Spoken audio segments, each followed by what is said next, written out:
sou a videira verdadeira e meu Pai é o agricultor. Todo ramo que está em mim dá fruto e ele o corta, todo ramo que está em mim e não dá fruto, ele o corta, e todo ramo que dá fruto, ele o limpa, para que dê mais fruto. Vós já estáis limpos pela palavra que vos tenho falado. Permanecei em mim e eu permanecerei em vós. O ramo não pode dar fruto por si mesmo, se não permanecer na videira. Assim também vós, se não permanecerdes em mim. Eu sou a videira, vós sois os ramos.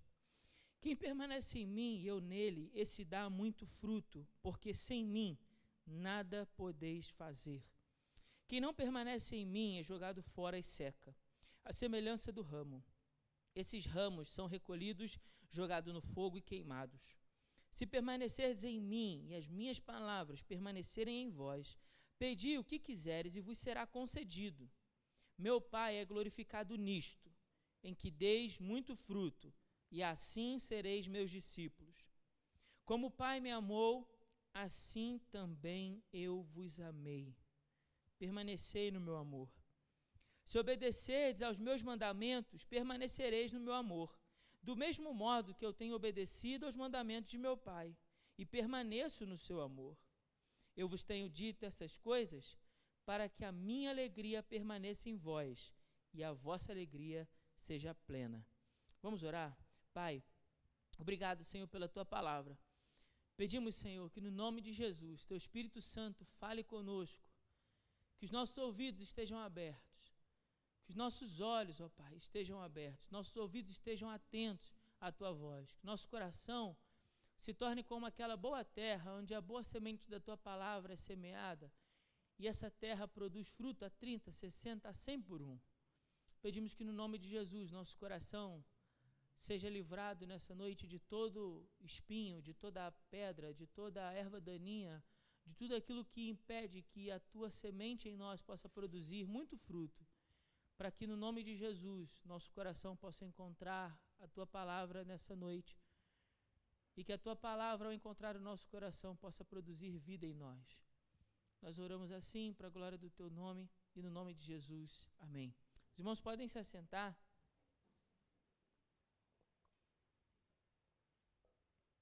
A videira verdadeira. A videira verdadeira.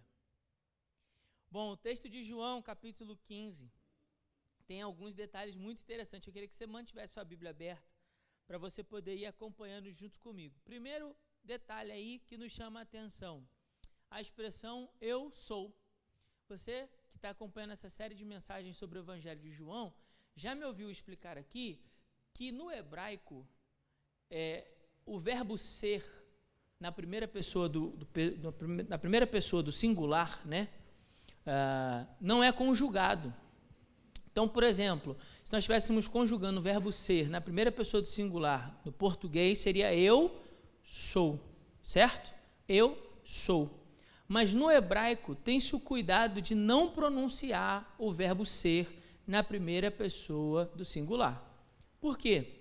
Porque lá em Êxodo capítulo 4, quando Deus se apresenta a Moisés, e Moisés pergunta para Deus, bom, mas o que eu digo para eles? Qual é o seu nome? Como é que eu digo sobre você para o povo que está lá no Egito escravizado? E aí então Deus se manifesta a Moisés dizendo, diga a eles que eu sou. Então tem-se esse cuidado em Israel de não pronunciar o verbo ser na primeira pessoa do singular, para não correr o risco de pronunciar o nome de Deus em vão. Deu para entender? Sim, fiz um rápido resumo aqui do porquê que isso deve chamar a nossa atenção. Se isso é verdade, pastor, e no hebraico, e Jesus era hebreu e falava em hebraico para os seus discípulos, por que então ele, dessa maneira, usou o verbo ser na primeira pessoa do singular? Porque Jesus é Deus. Jesus é Deus. E João registra 7 vezes, 7 fatos, 7 momentos onde Jesus usa essa expressão, eu sou, para afirmar para os seus leitores, olha, esse Jesus que morreu crucificado, mas ressuscitou ao terceiro dia, esse Jesus que habitou em carne, que andou no meio de nós, esse Jesus que escolheu 12, que amou e ofereceu de si mesmo por amor a esses 12, esse Jesus é Deus. E se vocês crerem nesse Jesus, receberão vida no seu nome. Ele é Deus. Então, 7 vezes, em 7 momentos, ele expressa, ele retrata essa expressão, Jesus dizendo, eu sou. Essa do capítulo 15 tem uma curiosidade ainda maior. Por quê? Porque é a última. É a última. Alguns já me ouviram explicar isso aqui. Lá no capítulo 13, quando Jesus reúne os discípulos e vai lavar os pés dos discípulos, eles estão se preparando para fazer a ceia de Páscoa, e essa é a última Páscoa. Na verdade, eles estão se preparando para a ceia, e depois de lavar os pés dos discípulos, Jesus começa a ensinar os discípulos, e a gente entende que esse é o último sermão de Jesus, são seus últimos ensinamentos. O texto que nós acabamos de ler é um texto que faz parte das últimas palavras de Jesus, antes da sua morte.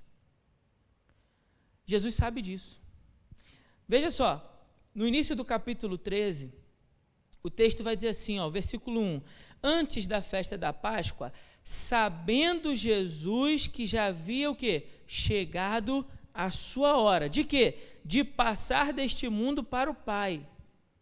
E tendo amado os seus que estavam no mundo, amou-os até o fim. João começa o sermão da última sexta-feira falando do amor que Jesus tinha pelos seus discípulos. Isso me emociona bastante, porque pensar que essas são as últimas palavras do Mestre, algumas horas depois ele vai ser preso. Algum tempo depois ele vai ser esbofeteado, cuspido e humilhado. Algumas horas depois ele vai ser julgado, condenado e vão executar a sentença. Ele vai morrer na cruz. E antes disso ele está proferindo o seu último sermão e ele fala do quanto ele nos ama. Nas suas últimas palavras, Jesus escolheu falar sobre o amor que ele tem por mim e por você. Isso é muito bonito. Não tem como ignorar isso aqui nesse texto. E Jesus então está nas suas últimas palavras orientando agora os discípulos. Ele fez uma dinâmica que chamou a atenção deles no ritual do lava-pés, que nós conhecemos, né? Como a cerimônia do lava-pés. Ele faz algo ali que chama a atenção dos discípulos, captura a atenção dos discípulos para aquilo que ele ia falar logo em seguida. Como um professor que diante da sua classe fizesse uma dinâmica, e quando os alunos estão absorvidos de atenção, ele então vai lá e dá a lição que aquela dinâmica deve trazer. Ele então revela qual é a intenção por trás daquela dinâmica. E aí os alunos então, agora sim, agora a gente entendeu o que o professor queria dizer. Por quê? Porque ele foi muito sábio em capturar a atenção dos seus alunos primeiro. Jesus fez isso, lavou os pés deles. Eles não entenderam nada. Eles não entendem isso perfeitamente. Então Jesus começa a explicar. A gente falou disso no outro domingo. E então agora ele começa a novamente abordar essa declaração do eu sou, e essa é a 7ª, como você me ouviu falar, e última vez, e a partir de agora ele começa a fazer um retrato para aqueles discípulos, um novo retrato para descrever quem ele é, quem o Pai é e quem os discípulos são nessa relação entre eles. E ele pega como imagem, para descrever essa relação, a imagem da videira. Olha que legal. Eu disse para você que eles estão aqui reunidos num lugar para celebrar o quê? A ceia de Páscoa, certo? Na ceia de Páscoa, você lembra desse episódio, né? Nós temos um memorial que nós praticamos uma vez por mês, né, na igreja, para lembrar o pão partido entre os discípulos e o quê? O vinho. Não é isso? O vinho, que também naquela ceia é dividido para que todos então bebam. Jesus profere essas palavras: olha, o meu corpo é partido por vós, é partido por amor de vocês, e o meu sangue é o sangue que é derramado por amor de vocês. Jesus agora pega de novo essa imagem do vinho que está ali na mesa diante deles, que eles acabaram de beber e comer, pega a imagem do vinho, pega a imagem da videira, da onde vai vir o vinho, e ele então usa essa imagem para descrever a relação deles. Aí ele começa então a descrever dizendo assim, olha, eu sou a videira verdadeira. Verdadeira. Eu vou explicar diversos elementos desse texto, mas eu queria começar fazendo com você um exercício, tá bom? Se você puder, vamos lá, vamos de forma pedagógica, vamos contar juntos? Vamos contar juntos? Não é sempre, né? Mas eu disse para vocês, tenho ensinado isso aqui na igreja, que quando a gente está lendo um texto e uma expressão se repete várias vezes, a gente tem que ligar o alerta, não é isso? Tem uma expressão, tem um verbo, na verdade, que aparece nesse texto várias vezes. Várias vezes. Vamos contar para ver quantas vezes ele aparece? O verbo é o verbo permanecer. Permanecer. Vamos ler rapidinho. Eu vou lendo rapidinho, à medida em que aparecer o verbo permanecer, de alguma forma conjugado, né, ou alguma variação do verbo permanecer, vocês vão contar comigo. Pode ser assim? Certo? Eu sou a videira verdadeira, meu pai é agricultor. Todo ramo que está em mim e não dá fruto, ele o corta, e todo ramo que dá fruto, ele o limpa, para que dê mais fruto. Vós já estáis limpos pela palavra que vos tenho falado. Permanecei em mim. Diga, e eu permanecerei em vós. O ramo não pode dar frutos por si mesmo, se não permanecer na videira. Assim também vós, se não permanecerdes em mim. Eu sou a videira, vós sois os ramos. Quem permanece em mim e eu nele, esse dá muito fruto, porque sem mim nada podeis fazer. Quem não permanece em mim é jogado fora e seca, à semelhança do ramo. Esses ramos são recolhidos e jogados no fogo e queimados. Se permanecerdes em mim e as minhas palavras permanecerem em vós, pedi o que quiserdes e vos será concedido. Meu Pai é glorificado nisto, em que dê muito fruto, e assim sereis meus discípulos. Como o Pai me amou, assim também vos amei, permanecei no meu amor. Se obedecer aos meus mandamentos, permanecereis no meu amor. Do mesmo modo que tenho obedecido aos mandamentos de meu Pai e permaneço no seu amor. Eu vos tenho dito essas coisas para que a minha alegria permaneça em vós e a vossa alegria seja plena. 12 vezes, no intervalo de 11 versículos. Tem algum objetivo, né? E tem mesmo. Aí, quando isso acontece, a gente, quando está estudando a Bíblia, liga o alerta e vai para o texto original. Por quê? Porque o tradutor pode ter usado o verbo permanecer, mas no original qual foi o verbo empregado? Precisa entender isso, tá certo? A Bíblia não foi escrita originalmente no português, ela foi escrita originalmente no grego. Então a palavra que aparece aqui, repetidamente também, 12 vezes, é a palavra meno, ou meno. A pronúncia como é uma língua morta, né? A pronúncia não se sabe ao certo, mas menor. Menor dá a ideia de permanecer, mas em que sentido? Tem pelo menos 3 sentidos essa ideia do verbo permanecer. Importante a gente compreender isso como ainda a introdução desse texto. E aí depois as aplicações vão ficar mais claras.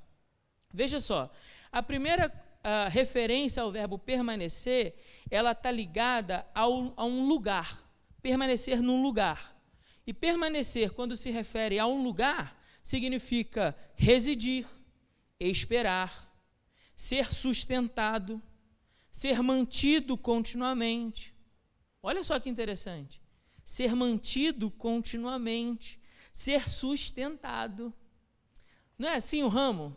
O ramo que permanece na videira, ele não recebe da vida as raízes. A árvore vai buscar com as suas raízes os nutrientes necessários da terra, e essa relva que passa por dentro do caule não vai então em direção aos ramos para nutrir os ramos com o que eles precisam para serem sustentados e terem vida? Não é assim? Olha que interessante. Permanência. A ideia de permanecer num lugar. Que lugar? A videira. Em relação ao tempo, ou em referência ao tempo, porque a gente pode permanecer no sentido de tempo, que significa continuar a ser. Continuar a ser, não perecer, durar, sobreviver, viver. Outra ideia também muito presente no texto. Por quê, pastor? Explica melhor isso. Vamos lá. Continuar a ser.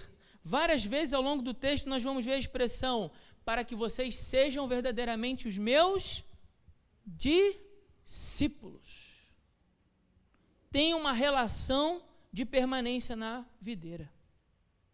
Se eu permaneço na videira, isso é uma comprovação de que de fato sou discípulo. A não permanência na videira também caracteriza uma comprovação de que eu não sou discípulo.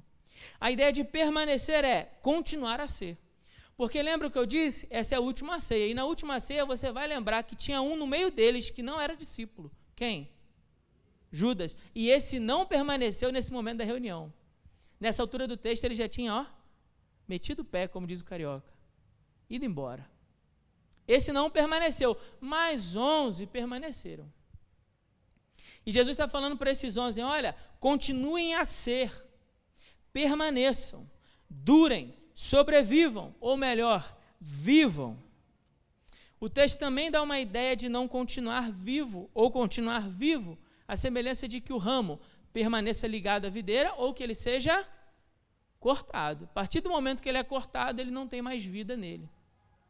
E permanecer também pode ser usado em relação, em referência a um estado ou condição. Então veja, nós falamos de permanecer no sentido de lugar, permanecer no sentido de tempo e permanecer no sentido de estado ou condição. Como assim?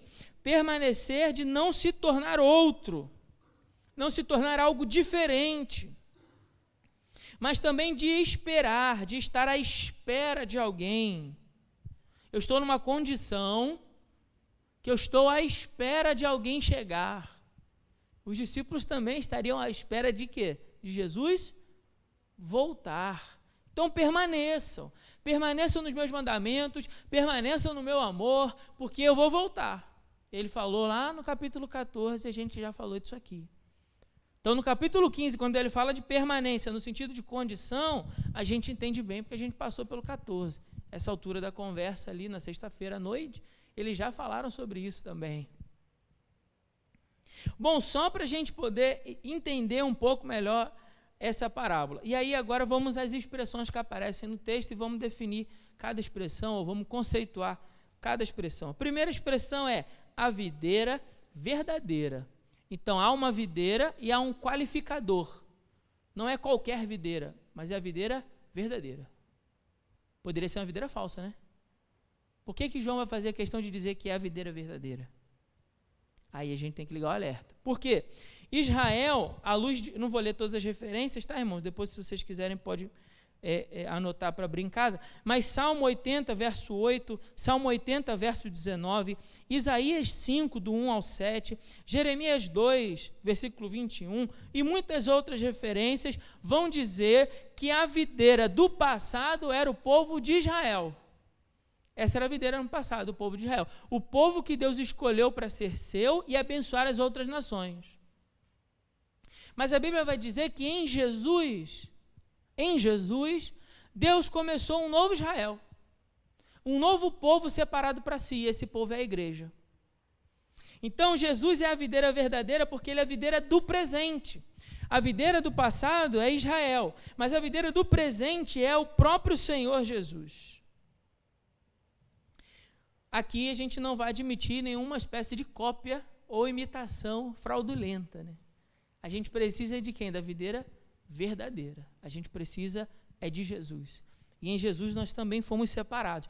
Outra figura que aparece, ainda no versículo 1, é o agricultor. Então existe uma videira e existe um agricultor. E o agricultor é aquele que cuida da videira. Imagina lá o lavrador, a pessoa humana, o homem, responsável pelaquela planta e por fazer aquela planta produzir frutos. O objetivo daquele agricultor, daquele lavrador, é fazer com que aquela planta possa produzir o máximo possível de fruto. O máximo possível. Olha só, a videira é Jesus. E quem é o agricultor? O Pai. Versículo 1, Deus o Pai. Então, qual é o objetivo de Deus o Pai?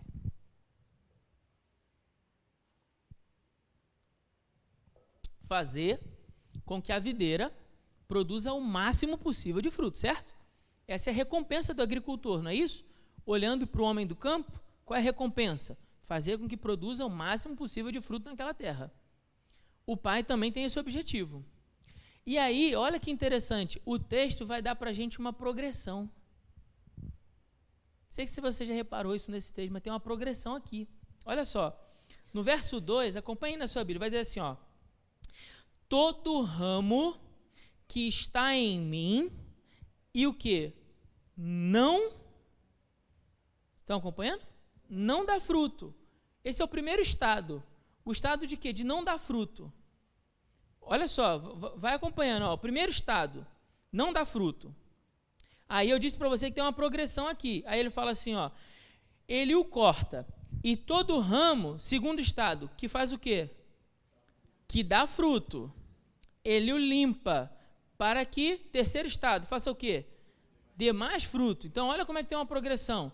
Há um estado onde não dá fruto, há um estado onde dá fruto, e há um estado onde dá mais fruto. E há um outro estado que é um estado excelente dessa videira, que é o quê? Está lá no versículo 5, que diz assim: eu sou a videira, vós sois os ramos, e quem permanece em mim e eu nele, esse dá o quê? Muito fruto. Olha a progressão. Não dá fruto, dá mais fruto e dá muito fruto. Isso também aparece lá no versículo 8, quando diz assim: meu Pai é glorificado nisso, meu Pai vai ser glorificado nisso, em que deis muito fruto, e assim sereis meus discípulos. Veja só, o Pai é o agricultor, diz o verso 2, e aí eu disse para você, o objetivo do agricultor é fazer com que a terra produza o máximo de fruto possível, certo? Então, o estado excelente dessa videira seria o quê? O momento em que ela produz muito fruto, certo? O estado excelente dela, produz muito fruto. Só que ele vai narrando para nós uma progressão. Ele mostra para nós um estado onde não tem fruto, um estado onde tem esse fruto, mas não é muito, um estado onde já tem muito fruto, já tem mais fruto, e um estado onde tem muito fruto. E é aqui que a gente precisa chegar. Esse é o objetivo do agricultor para a videira, e é o objetivo de Deus para a minha vida e para a sua vida também. Para que o Pai possa receber a glória através das nossas vidas. Tem um texto que eu gosto muito, Isaías 43, 7, que diz assim: todo aquele que criei e que formei e os fiz para a minha glória. Aquele texto fala de quando Deus nos criou, quando Deus nos formou, Deus nos fez para a sua glória. Então, o objetivo primeiro de toda a existência humana é a própria glória de Deus. É que Deus receba a glória pela minha vida e pela sua vida. E aí, Jesus está falando para mim e para você que Deus recebe glória no momento em que nós chegamos a esse estado excelente, onde a minha vida e a sua vida produz muito fruto. E aí, então, a nossa vida, ela encontra o objetivo primeiro da sua existência. Eu quero adiantar já uma aplicação do final do sermão, mas eu vou adiantar agora, só para você entender o raciocínio. Se uma coisa é utilizada, se uma coisa, na execução do seu propósito para o qual ela foi criada, ela realiza tal coisa, ela alcançou o propósito da sua criação. Nesse momento, o criador da coisa olha e diz para a coisa: encontrou o fator máximo. Por quê? Porque essa coisa realizou o propósito para onde foi criada. E a coisa, se tiver vida, vai encontrar satisfação máxima. Por quê? Porque ela acabou de executar o propósito para o qual ela foi criada. Vou traduzir em miúdos. A galinha põe ovo, a vaca dá leite, a videira dá a uva, que produz vinho. E a minha vida e a sua foi criada com o propósito de dar glórias a Deus. Quando cada ser realiza o propósito para o qual foi criado, ele alcança o seu estado de satisfação máxima, que é o quê? executei, acabei de executar o propósito para o qual foi criado. Para que a minha vida existe? Para que Deus receba a glória. Minha vida existe para isso. Quando Deus recebe a glória, a minha vida encontra o seu estado máximo. E no que eu encontro esse estado máximo, eu também encontro a satisfação plena. Por quê? Porque a minha vida acabou de executar aquilo para o qual ela foi criada. A minha ligação nesse momento com o meu Criador é perfeita. É perfeita. Irmão, olha, abre o seu coração, não só o seu ouvido não, mas o seu coração, porque eu estou te dizendo. Sabe quando a sua vida vai encontrar satisfação máxima? Máxima. Certamente não é no pecado. Porque o pecado é a satisfação do desejo da carne, sim ou não? Vou te explicar isso de outra maneira. Você hoje comeu arroz? Sim. Ontem também? Quantos quilos de arroz você acha que você já comeu na vida? Muitos, né? Sei lá, 100 quilos, mais, né? 200 quilos, 500 quilos, 1 tonelada. Mas amanhã, sua carne vai sentir fome de arroz, sim ou não? Então, arroz não satisfaz plenamente sua carne, apenas por um período de tempo. Deu para entender? Porque a carne está sempre em busca de satisfação e você pode trocar o arroz pelo pecado que você quiser. Deu para entender a analogia? A carne nunca vai encontrar satisfação, porque ela sempre quer mais. Ela sempre quer mais e quer mais e quer mais e quer mais. Satisfação plena seria eu estar pleno. Imagina que esse copo estivesse pleno de água, está plenamente cheio, não há espaço mais para colocar água, porque ele foi totalmente tomado pela água. Ele encontrou ali a satisfação máxima, no sentido de estar plenamente cheio. É quando nós somos cheios de Deus. Essa satisfação plena só nos vem em Deus, só nos é possível estando em Deus. Pastor, mostra isso para mim no texto. Vamos direto para o verso 11 então. Porque no verso 11 vai dizer assim, ó, eu vos tenho dito, tudo isso aqui que eu estou dizendo, para quê? Para que a minha alegria permaneça em vós, e a vossa alegria então seja plena, porque há para nós uma alegria que não é plena, mas há para nós uma alegria, que essa alegria só é encontrada em Jesus, e essa alegria encontrada em Jesus nos traz satisfação plena. É o momento onde a sua existência alcançou a satisfação máxima, porque ela cumpriu o seu propósito, e que no que ela cumpriu o seu propósito, ela então desfruta dessa alegria que recebe aquele que está em Jesus. Em Jesus. Existe a alegria efêmera, passageira, do pecado. Existe a alegria das experiências da vida, né? Porque não necessariamente que comer, nesse caso, seja um pecado. Eu acho que você entendeu bem o que eu quis dizer aqui com a analogia.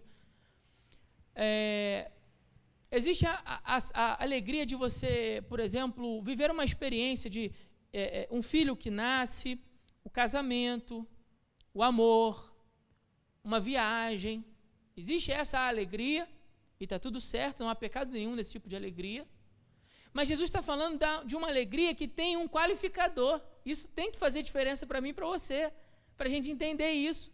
Que a alegria que nos está sendo proposta no texto é uma alegria plena, é uma alegria diferente, é uma alegria onde eu e você encontramos satisfação máxima. Quando é que isso acontece? Quando a minha vida e a sua alcançam esse estado de produção máxima também. Fruto e muito fruto para a glória de Deus. Então existe o agricultor, existe a videira, existe o agricultor e existe eu e você que somos os ramos. Eu e você que somos os ramos. E para chegar nesse estado de satisfação máxima, o que é que o agricultor faz? Vamos ver o texto. Vamos acompanhar o texto. O que o agricultor faz? Bom, verso 2 diz assim: todo ramo que está em mim e não dá fruto, ele, o agricultor, corta. Todo ramo que está em mim e não dá fruto, ele corta. Vamos parar aqui. A primeira ação que ele vai narrar sobre o agricultor é sobre aquele ramo que está ligado falsamente à videira. Como assim, pastor, ligado falsamente? Porque veja só, se esse ramo está ligado à videira e ele não está produzindo fruto, ou tem duas possibilidades: ou esse galho já está morto, Quem tem jardim em casa sabe o que eu estou falando. Ou esse galho, por alguma razão, já está morto. Se você for lá e só quebrar, o galho se mantém ligado à roseira? Sim ou não? Mantém, ué. Tá lá, não tá? Tá lá. Mas ele tem vida? Não. Ele vai produzir rosa se você fizer isso? Não vai. Aí o agricultor chega lá e corta. Ele está ligado à videira, nesse caso o exemplo a rosa, né? Vamos continuar, para não embolar. Ele está ligado à roseira, mas ele está ligado falsamente à roseira. Deu para entender? Ou não há vida, porque ele está morto. É uma ligação falsa. Ou ele simplesmente não está executando o que deveria executar. E aí, então, o agricultor também corta. Ele vai cortar porque esse ramo é infrutífero. Ele está morto. E se ele é infrutífero e há esterilidade nele, ele agora continua o quê? Roubando, drenando a energia da planta. E é por isso que o agricultor vai lá e tem que tirar. Porque senão ele prejudica todo o restante da planta. Então ele tem que tirar. Então, nesse caso, o agricultor é sábio quando ele precisa retirar ramos que não estão ligados verdadeiramente à sua videira. Veja que não sou eu nem você que tiramos esses ramos, mas é o agricultor. Deu para entender o que eu quero dizer? Então, esses galhos também podem estar infestados de pragas e doenças. Então, nesse caso, ele também precisa tirar para não comprometer a vida da planta. São aqueles que assumiram esse compromisso superficial ou artificial com Jesus, mas nem por isso geram frutos. São ramos mortos, então, dessa maneira, o agricultor vai lá e corta para a permanência da vida saudável da planta. O segundo caso que a gente falou aqui é o caso onde esse ramo, ele dá fruto, mas não é muito, mas ele dá fruto. E nesse caso, o que ele diz lá no verso 2? Fala assim, ó, todo ramo, acompanha aí, todo ramo que dá fruto, ele o limpa, para quê? Para que dê mais fruto. Então ele vai tomar uma atitude, num processo que a gente chama de poda, ele vai fazer uma poda santa, né? Para podar essa planta, a fim de que ela saia do estado 2, dar fruto, para o estado 3, dar mais fruto. Para produzir mais, ou seja, para benefício da planta, ele precisa cortar. Ele não arranca o ramo, mas ele poda o ramo. Veja, é diferente do primeiro caso, onde está morto. Nesse segundo caso, a intenção não é retirar da videira, mas é fazer com que na videira possa produzir mais. Então são os ramos que dão frutos, são aqueles crentes verdadeiramente ligados à videira que assumiram um compromisso de viver em união com Jesus. E porque assumiram um compromisso de viver em união com Jesus, eles produzem fruto. Mas então, diz o texto lá no verso 2, no finalzinho, que o agricultor, que é sábio para cuidar da sua videira, ele vai olhar para esses ramos e vai perceber quais as partes que precisam ser retiradas desses ramos, para que possa alcançar ainda um estado maior de produção de fruto. Nesse momento ele fala assim, ele o limpa. E para a gente entender, ele deixou o verso 3, que é maravilhoso, que ele vai dizer assim, ó, vós já estáis limpo pela palavra que vos tenho falado. A gente vai ler um versículo que faz parte do mesmo sermão, capítulo 17, verso 17. Acompanhe aí, por favor, diz assim, ó, olha o que Jesus orou pelos discípulos. 17. Ele diz assim, ó, santifica-os na verdade, a tua palavra é a verdade. Agora vamos voltar para o versículo 3. Vós já estáis limpo pela palavra que vos tenho falado. Quando a gente entende o instrumento que o agricultor usa para a poda, a gente entende o que a poda realiza na gente. Veja só, se o instrumento, vamos dizer que é aquela tesoura, né, que a gente usa para cortar a árvore, se o instrumento é a palavra, e ela então vai agir sobre a planta, e vai retirar da planta o que tem na planta e que não deveria ter na planta, é essa palavra agindo em nós para retirar de nós o que não deveria ter em nós. Diga para mim, o que é isso? Tem em nós, não deveria ter em nós. Esse é aquele momento que eu senti firmeza em você, se você falasse com convicção. Pecado, glória a Deus. Pecado. Então, há em nós, mas não deveria haver em nós. Aí, o que Deus faz? Como agricultor, Ele usa a palavra para quê? Para limpar a nossa vida do pecado. Para nos limpar do pecado. Para retirar de nós tudo aquilo que não deveria haver em nós. Para limpar a nossa vida de tudo aquilo que a gente carrega e que deveria ser retirado, para que não fosse impedimento, para que a nossa vida produzisse mais fruto e muito fruto, e então alcançar satisfação plena no Senhor Jesus. Então, o Espírito Santo de Deus usa a palavra. Jesus falou para os discípulos, olha, vocês precisam permanecer unidos à minha palavra, para que vocês sejam verdadeiramente meus discípulos. Irmão, nós precisamos viver uma vida apegada à palavra de Deus, porque é a palavra que ajuda a purificar a nossa vida, para que a nossa vida possa ser uma vida plena, possa ser uma vida que produz fruto, possa ser uma vida que desfruta dessa alegria máxima em Jesus, dessa alegria plena em Jesus. Precisamos estar apegados à palavra, para que a palavra possa atuar em nós, na medida em retirar aquilo que não deveria ter na nossa vida. Bom, vamos adiantar, já estou caminhando para o final. No verso 3, ele explica para nós o instrumento utilizado para essa purificação que o agricultor realiza. Depois, no verso 4, ele fala sobre a esterilidade da vida sem Jesus. Ele diz assim, permanecei em mim e eu permanecerei em vós. O ramo não pode dar fruto por si mesmo. O ramo não pode dar fruto por si mesmo. Se não permanecer na videira, assim também vós, se não permanecerdes em mim. O que Jesus está dizendo para nós? Que há uma esterilidade na vida longe de Jesus. Em outras palavras, não há vida fora de Jesus. Não há vida.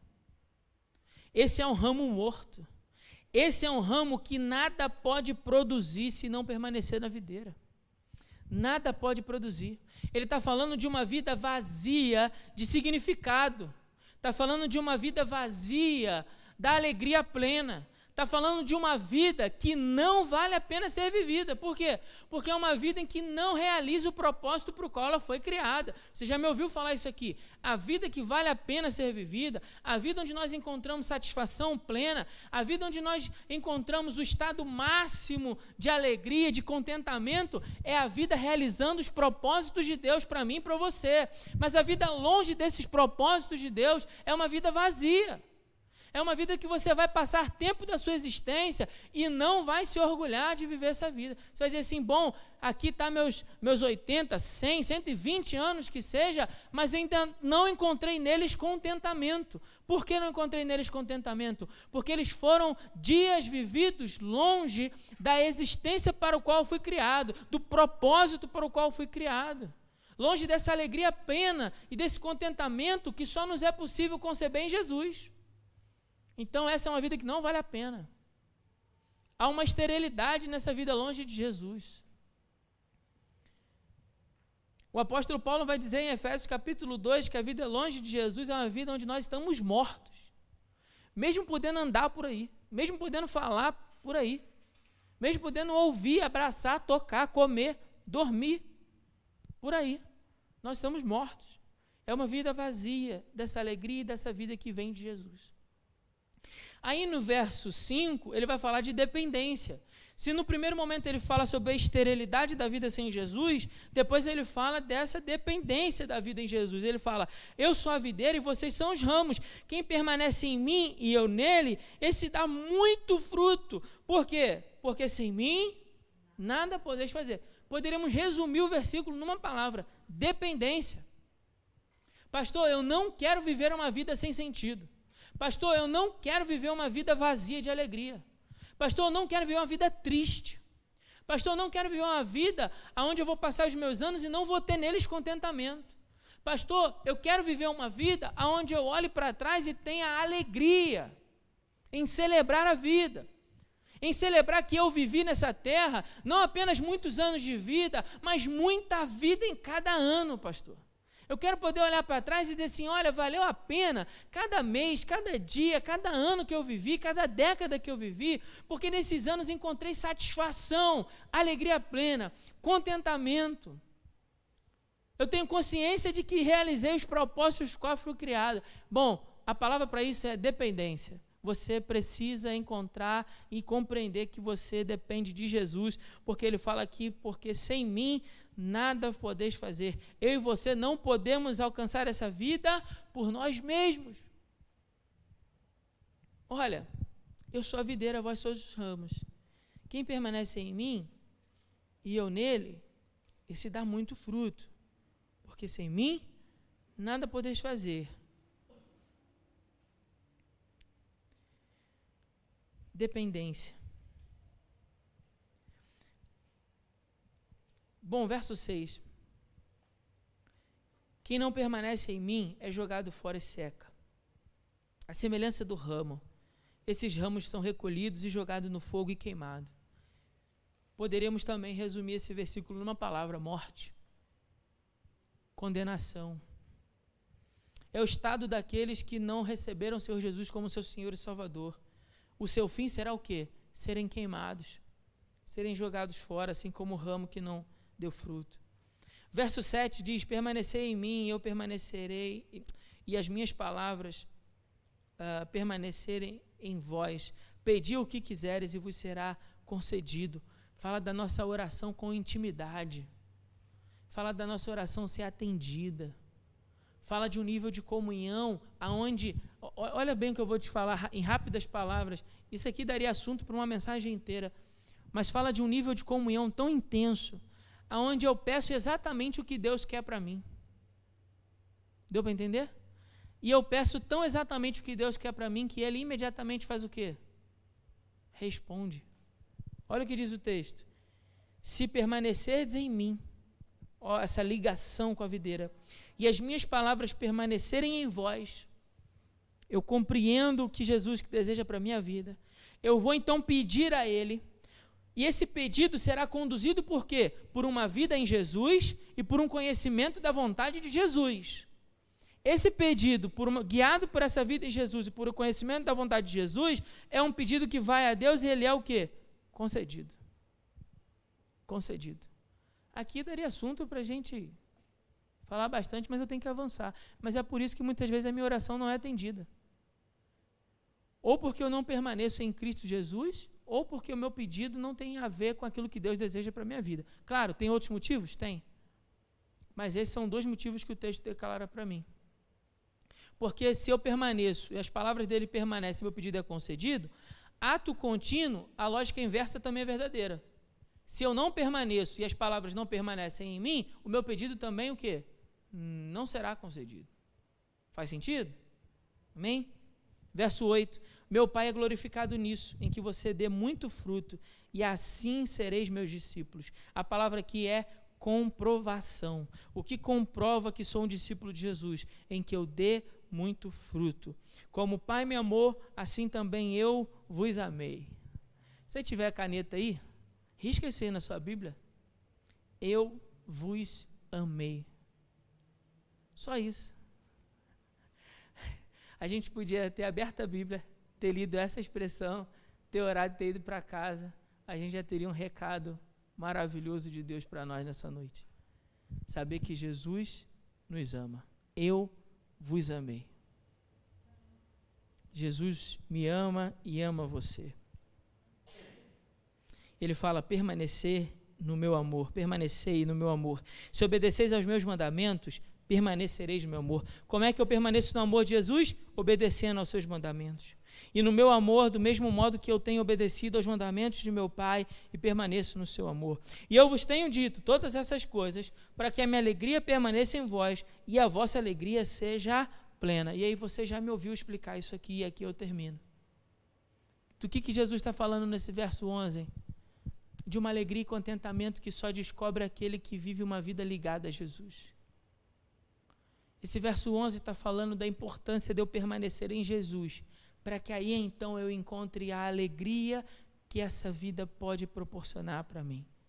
Essa alegria plena, esse contentamento máximo, de alcançar esse estado máximo na produção dos frutos que o agricultor sonhou para a minha vida. Eu só encontro isso em Jesus. Eu não consigo encontrar isso lá no carnaval. Eu não consigo encontrar isso na bebedeira, no pecado, na prostituição. Não consigo encontrar isso na mentira. Não consigo encontrar isso na idolatria. Não consigo encontrar isso em outro lugar que não seja em Jesus. Se eu quiser viver uma vida carregada dessa alegria plena, eu preciso viver uma vida permanente em Jesus. Que Deus nos abençoe com a sua palavra, no nome de Jesus. Que você possa ser encorajado por essa palavra, a assumir nessa noite um compromisso de permanecer em Jesus, de obedecer aos seus mandamentos, de ficar apegado à palavra, de aceitar a poda, a disciplina do Senhor, para que a sua vida possa ser então uma vida cheia de frutos, carregada de frutos. Amém? Você possa produzir a 30, 60, a 100 por 1 para a glória do Senhor.